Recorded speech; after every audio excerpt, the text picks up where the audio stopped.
Hi friends, అందరికీ నమస్కారం అండి. Welcome to day cooking channel.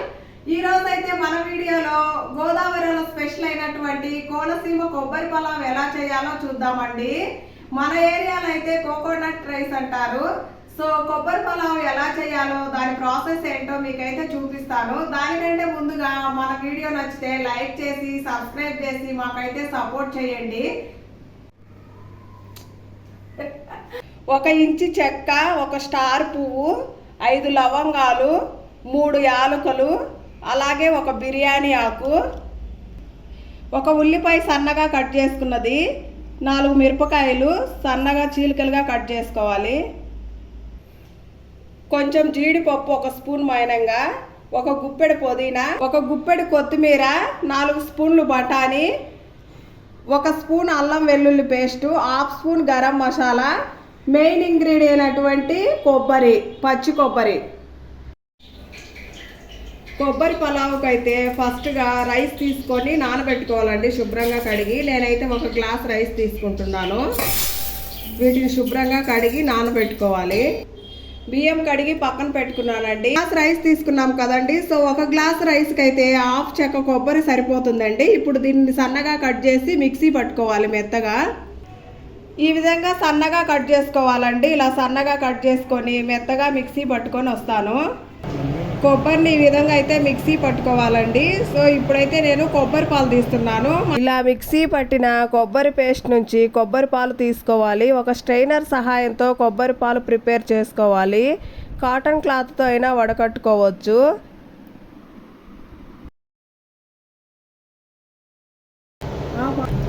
ఇలా స్పూన్తో చక్కగా జల్లి పట్టుకోవాలండి, చక్కగా వస్తుంది. ఇప్పుడు కొబ్బరి పలావుకి అయితే 1 గిన్నె పెట్టుకున్నానండి స్టవ్ వెలిగించి. ఇప్పుడైతే 2 స్పూన్లు నెయ్యి వేసుకోవాలి.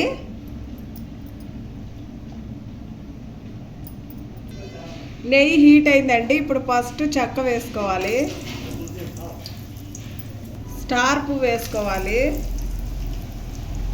లవంగ మొగ్గలు వేసుకోవాలి, యాలకులు వేసుకోవాలి, జీడిపప్పు వేసుకోవాలి, అలాగే 1 బిర్యానీ ఆకు కూడా వేసుకొని బాగా కలుపుకోవాలి. ఇప్పుడు ఉల్లిపాయ ముక్కలు వేసుకోవాలి, అలాగే పచ్చిమిర్చి చీలికలు వేసుకోవాలి. ఇప్పుడు బఠానీ వేసుకోవాలి. బఠానీ ఆయిల్లో మంచిగా కుక్ అవ్వాలి. ఇప్పుడైతే దీనిలో అల్లం వెల్లుల్లి పేస్ట్ వేసుకోవాలి.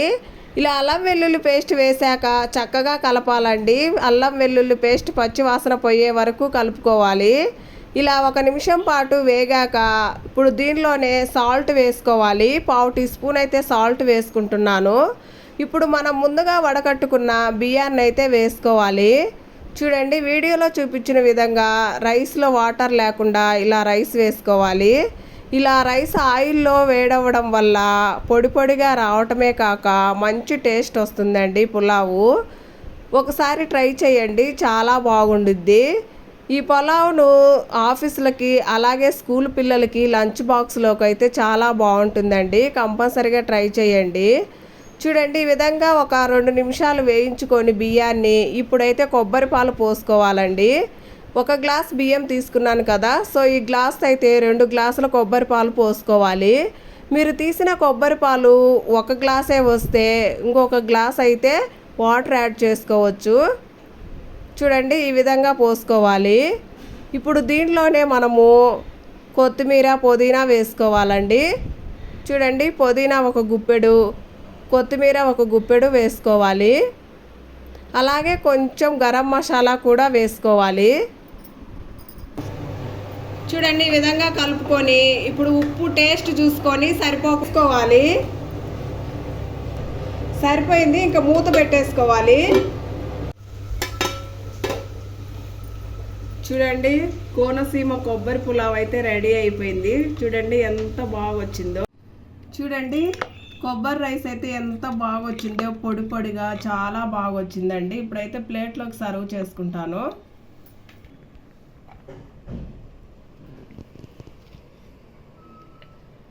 చూడండి, ఈ విధంగా ప్లేట్లోకి అయితే సర్వ్ చేసుకోవాలి.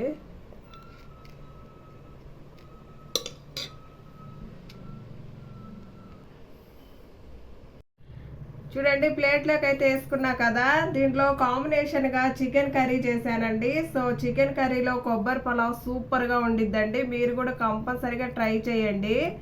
టేస్ట్ ఎలా వచ్చిందో చెప్తానండి.